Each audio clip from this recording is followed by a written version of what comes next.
everybody, welcome back to Making Stuff with Mrs. Baroody. I'm Mrs. Baroody. Today we're going to be talking about assemblage art.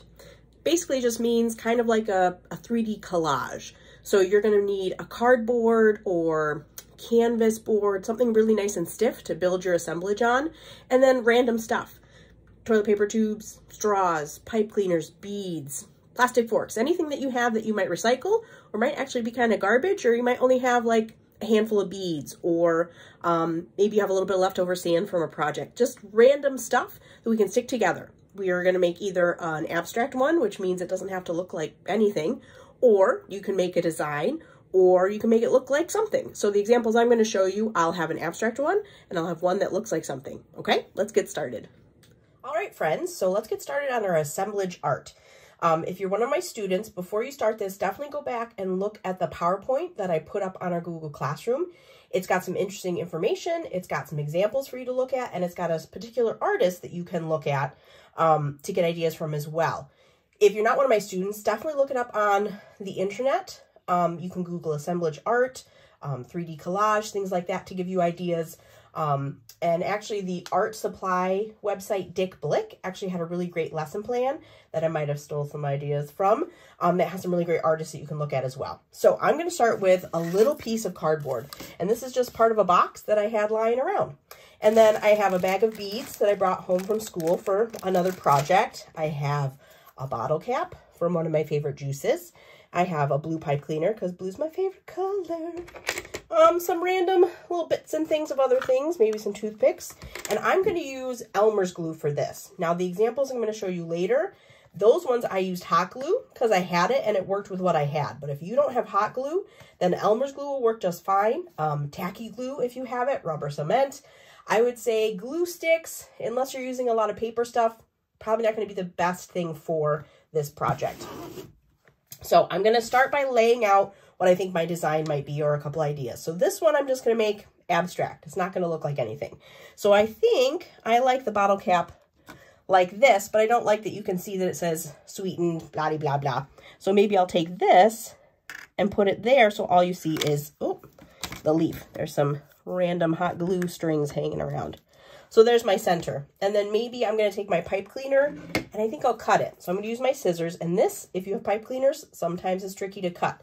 So what I like to do is bend the pipe cleaner like this and then put it in that part of the scissors. And I sort of pull on the pipe cleaner while I cut. And look how easy that was. And these are old, junky scissors. They're not great.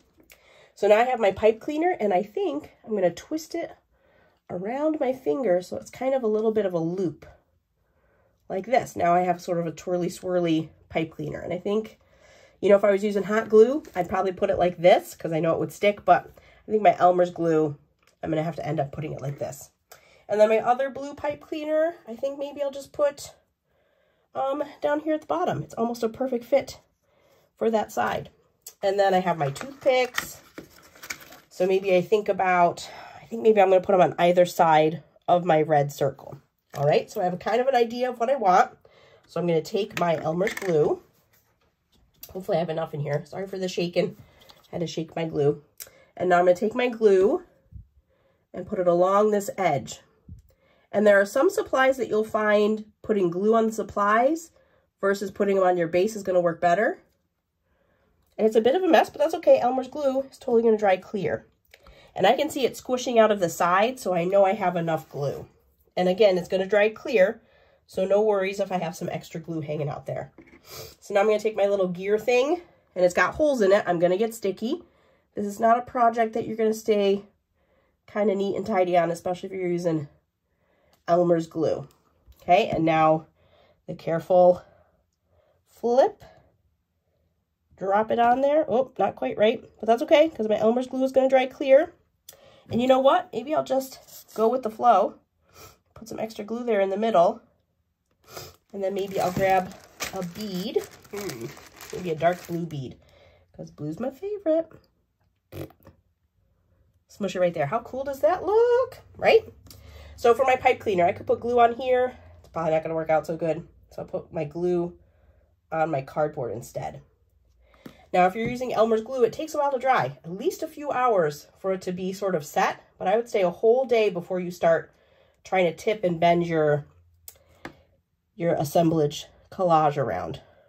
Cool, right?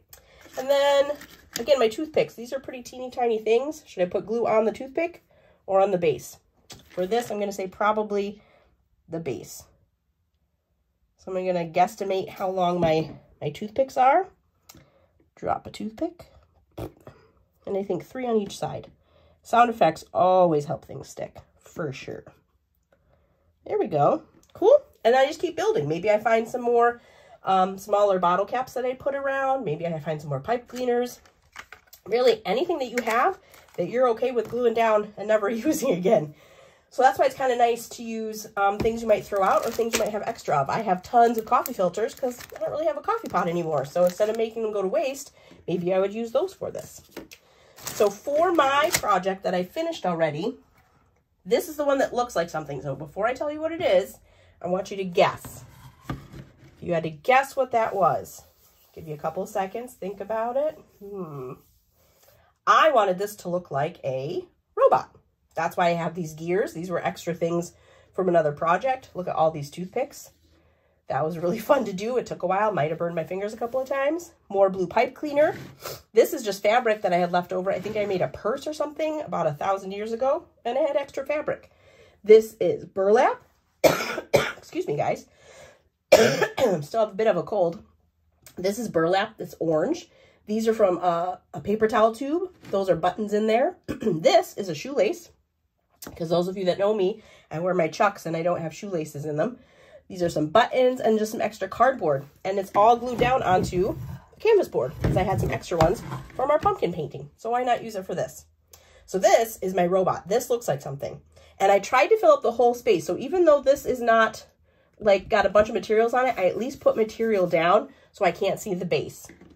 So for my other one, this one is abstract, which means it doesn't look like anything.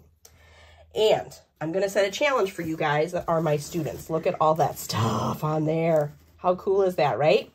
So my challenge for my students is, can you name all the things that you see on my assemblage? I used a ton of stuff.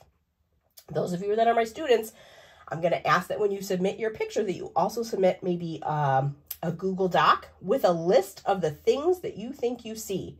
If that seems a little too challenging, maybe you could just come up with a number of things that I did.